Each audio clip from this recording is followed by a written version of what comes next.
My name is Kari Schulte, and I have worked at Wedgwood for 10 years now. I started in the residential homes, and now I work in the substance use disorder department. I supervise a lot of the department with another supervisor. Great. So what brought you to Wedgwood initially?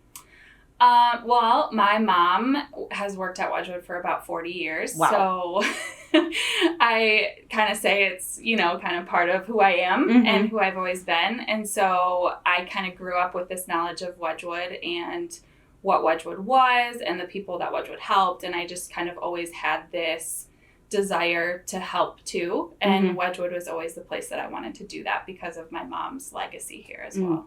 That's great that you kind of grew up here a little, I guess. I did. I have a lot of stories of running through the halls as a child and, bringing Pastor Arlen cookies and playing in the gym. And, so I really did grow up here, and it's a really great place to be a part of the broader family.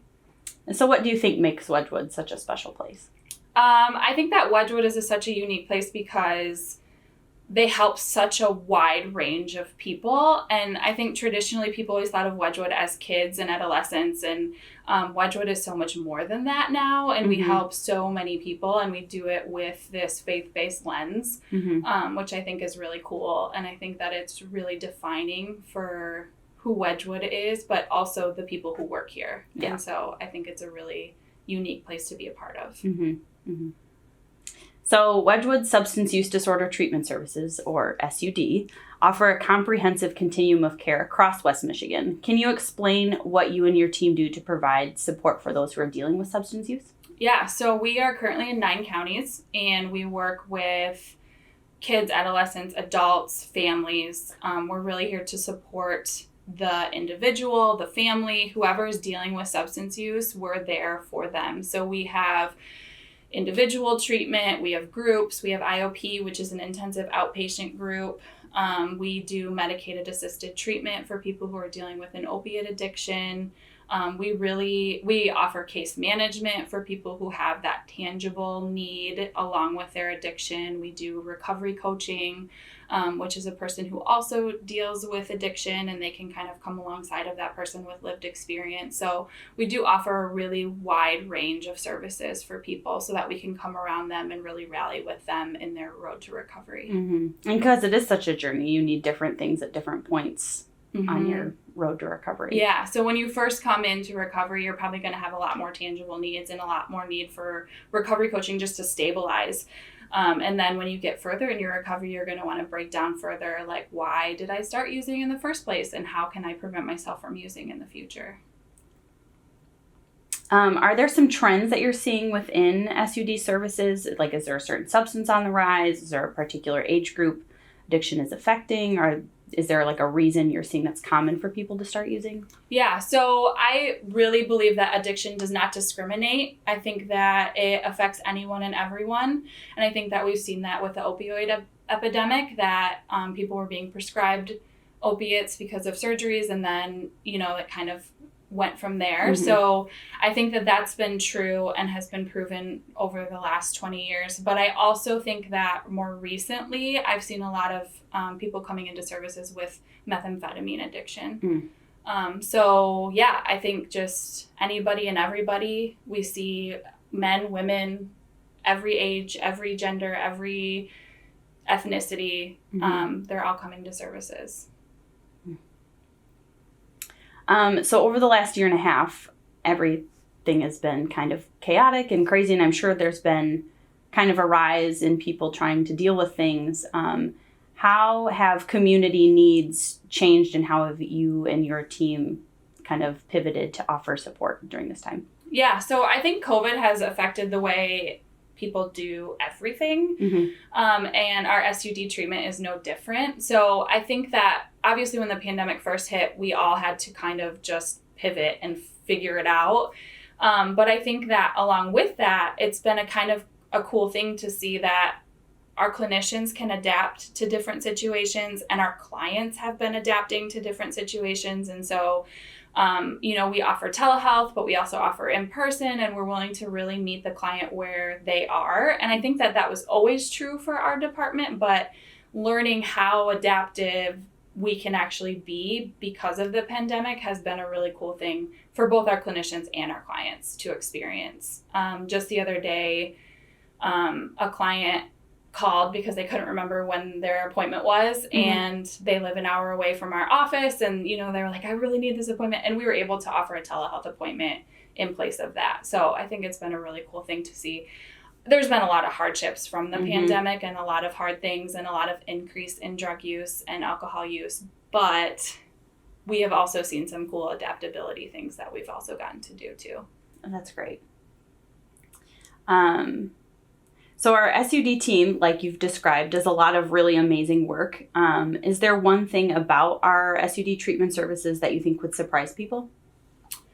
I think I kind of already talked about it, but that it's just anybody. It's not a stereotypical person who's living on the street, like when you think of the person, like when you think of a quote unquote addict. I think that people who have addiction, who are in recovery, it could be your next door neighbor, it could be your son or daughter, it is literally anyone. And I think that that's really surprising for a lot of people because I think there's a lot of stigma attached to people who use drugs and alcohol, and that's just not the case. Like that stereotypical person that you're thinking of, they are a human, and they are someone's daughter, they're someone's mom, they're someone's dad, they're someone's brother. And I think that that's really surprising, which is sad to hear, but I think that that's really true. Yeah. How have you seen God moving in the lives of your team and those in our care? So God is definitely ever present in our department. We've gone through a lot of change, a lot of transition, both pandemic and otherwise related in the last few years. And I've just definitely seen his hand in all of it. I think primarily in that we're still seeing clients and we're still getting to do the good, hard work with these people. I think our clinicians can struggle because of secondary trauma and other things that they experience with this really hard population. But I think that it's really cool that we get to rely on God and his unending grace and his mercy and his love. And so getting to have those conversations with our staff, and if our clients are open to it, with our clients as well, has been our saving grace, really. Is there a client story that you'll never forget? I think there's a lot. For sure, there's a lot. When I worked in the FET program in Muskegon, there are women in that program that I will absolutely never forget. And I got to walk through a lot of hard things with them. Can you explain what the FET program is? Yeah, so our FET program is a program for women who have minor children, who the Medicaid population, and they have to have a diagnosed substance use disorder. Okay. So we're working with moms in Muskegon. And I'm trying to think if there's like one in particular. There's a ton that are right at the tip of my tongue, but one in particular, she was working so hard to get her kids back, and just kept falling on like this roadblock and that roadblock, and the vet team was able to walk with her to successfully reunite with her family. And they are all together today and thriving, and she's sober, and it's been really cool. She'll check in with us occasionally and, sweet. Just be like, how are you guys? Like, oh, wait, this is not.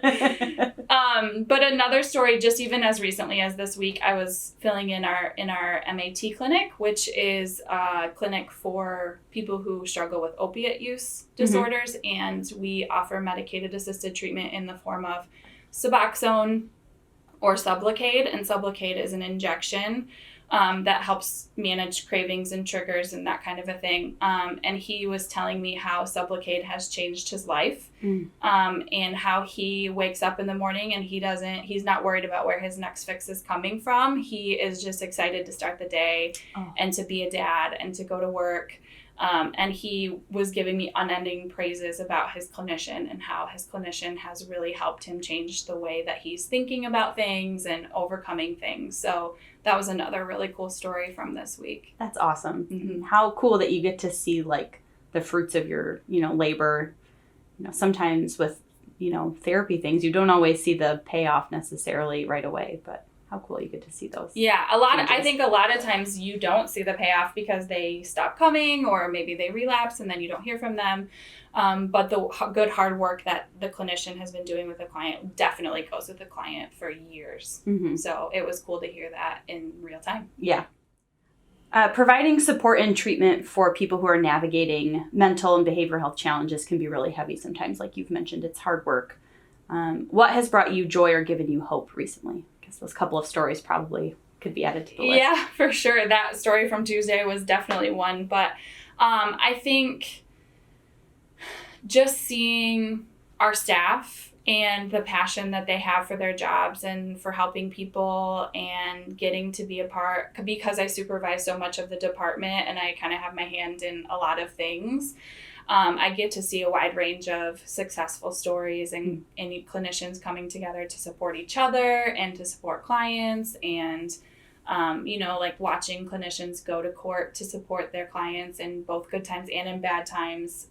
It brings me a lot of joy to see the good work that our staff are doing with these people. If someone has a loved one who is dealing with substance use, or they themselves are struggling, what should they do? How can they get connected to treatment and support? Yeah, give us a call. We're always happy to talk on the phone with anybody who thinks that they might be experiencing it themselves, or a loved one might be experiencing it for that individual. We're happy to talk through that on the phone. We're happy to do, a brief screen or an assessment to see if it's needed. We can point you in the direction of other resources if we're not right for that situation. But just give us a call. We're happy to talk through anything and, really offer support over the phone or in person if needed. Well, that's great advice, Kari. Thank you so much for sharing a bit of your Wedgwood story and your expertise with us today. We appreciate your dedication to providing the treatment and services that are both excellent and full of grace. So glad you could join us today. Thanks for having me.